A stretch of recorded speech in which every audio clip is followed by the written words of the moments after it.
Président de l'Assemblée nationale, honorables membres du bureau,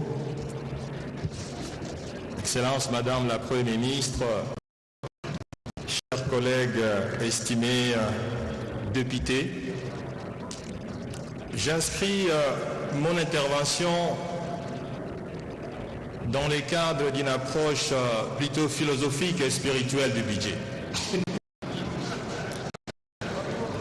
Le budget étant classiquement défini comme étant une représentation chiffrée des dépenses et des recettes dans les soucis de réaliser les programmes du gouvernement, mais philosophiquement et spirituellement.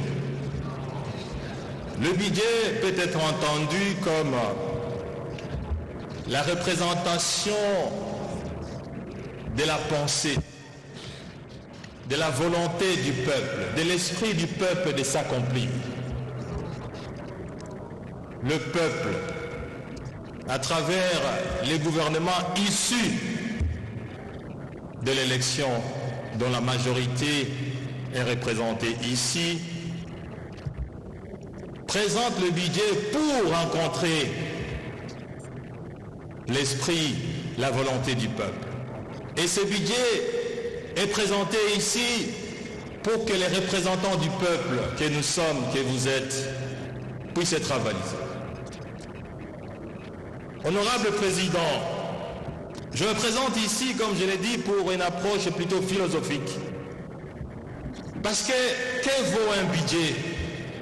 Même s'il répond aux critères juridiques et parlementaires, s'il ne rencontre pas l'esprit et la volonté du peuple, que vaut ce budget? Voilà pourquoi, honorable Président, je voulais prendre mon temps pour rappeler à Madame la Première ministre, une économiste ayant une expérience avérée. Madame, merci pour votre présentation structurée du budget.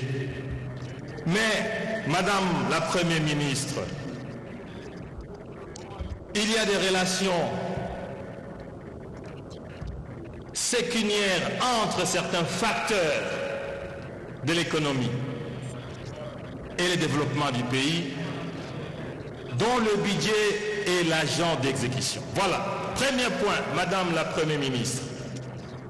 Les cadres macroéconomiques. Les cadres macroéconomiques.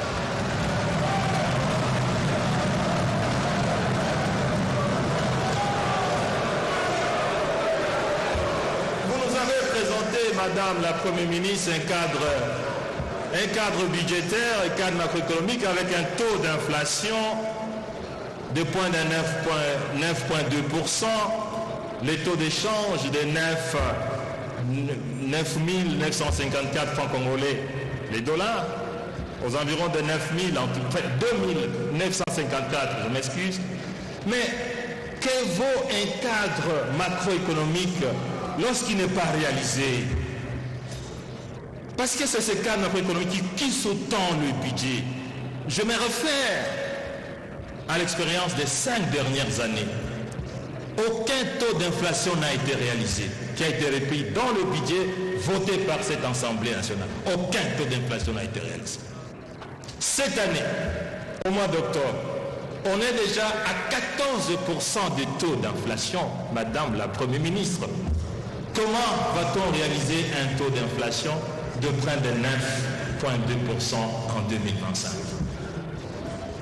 Les taux de change, vous avez dit ici, et je vous en félicite, que le taux d'échange est resté plus ou moins stable depuis 3 mois. Mais Madame la Première ministre, c'est à quel prix? C'est un taux d'échange factice, parce qu'en fait, il est l'aboutissement d'un financement par les arriérés des salaires, par des grèves de tous ordres.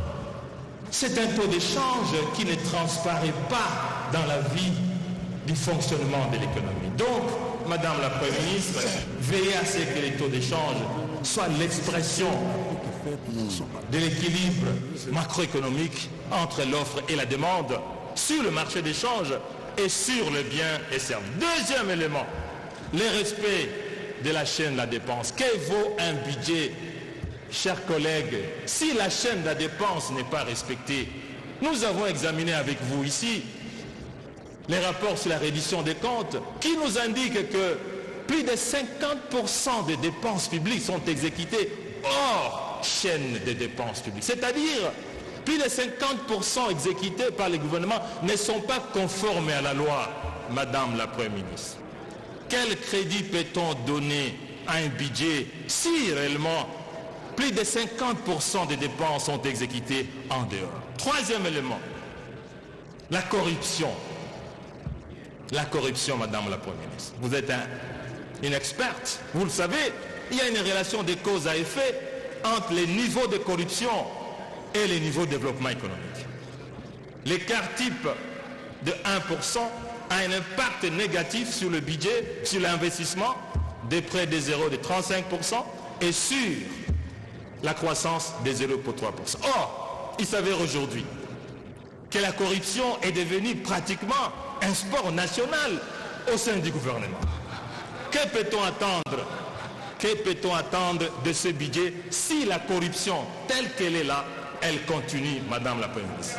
Quatrième élément, l'impaiement des salaires et des frais de fonctionnement. Madame la Première ministre, vous le savez très bien, il y a une relation. Honorable Matata, oui. Je vous informe que Madame la Première ministre, même si son nom de la continuité des affaires de l'État a été investi par vous, par nous, il y a quelques mois, il faut plutôt l'encourager à changer ces mauvaises habitudes qu'elle a trouvées. Merci, honorable, vous pouvez poursuivre. Mais, honorable président, justement, j'ai dit que ça va. Merci, continuez. Madame la Première ministre, j'exprime mon intervention pour vous interpeller.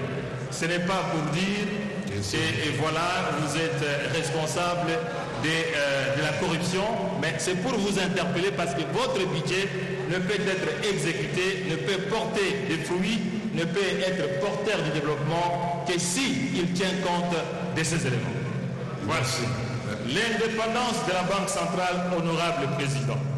C'est intéressant. Il y a une relation de cause à effet entre les degrés d'indépendance d'une banque centrale et les degrés du développement. Tout le monde sait aujourd'hui que nous avons une banque centrale totalement inféodée au gouvernement, qui exécute des dépenses en violant systématiquement la loi qui organise le fonctionnement de la banque centrale. Madame la Première ministre, que peut-on attendre de votre budget lorsque la Banque centrale constitue une filiale du gouvernement ou une filiale de la présidence de la République? L'élément de leadership, Madame la ministre, le budget ne peut être exécuté de manière tout à fait correcte, efficace et productive s'il n'y a pas de leadership et s'il n'y a pas de bonne gouvernance.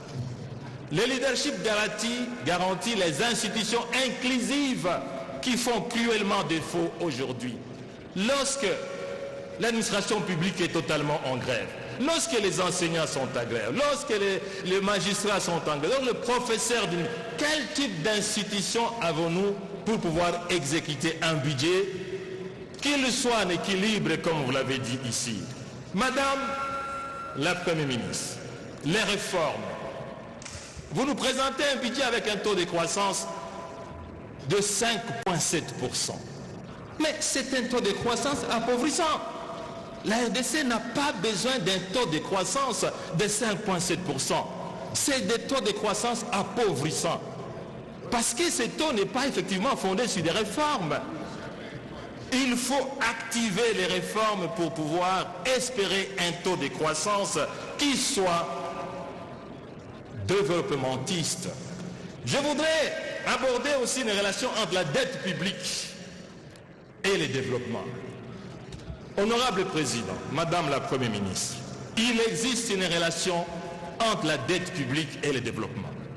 On parle de la soutenabilité de la dette publique. Nous sommes aujourd'hui, honorables députés, dans une situation d'endettement explosif, nocif, qui hypothèque l'avenir des citoyens de ces pays. En 6 ans, la dette publique a doublé de 5 milliards à près de 11 milliards. Madame la Première ministre, le budget veille aussi à l'avenir de ceux qui ne sont pas encore nés ou de ceux qui sont encore petits. Vous êtes maire, je sais que vous avez plus que moi cette sensation de l'avenir de ce pays. Je voudrais terminer, honorable président, pour ne pas traîner sur ces pupitres, pour dire le budget, comme je l'ai dit, du point de vue philosophique, Madame la Première ministre, n'a de sens que s'il est exécuté, que s'il est fondé sur des relations économiques et sociales séculaires, comme je l'ai dit ici. Parce que ce budget, même s'il est adopté, mais s'il n'est pas exécuté, s'il ne tient pas compte des relations séculaires, socio-économiques, ce budget restera une lettre morte.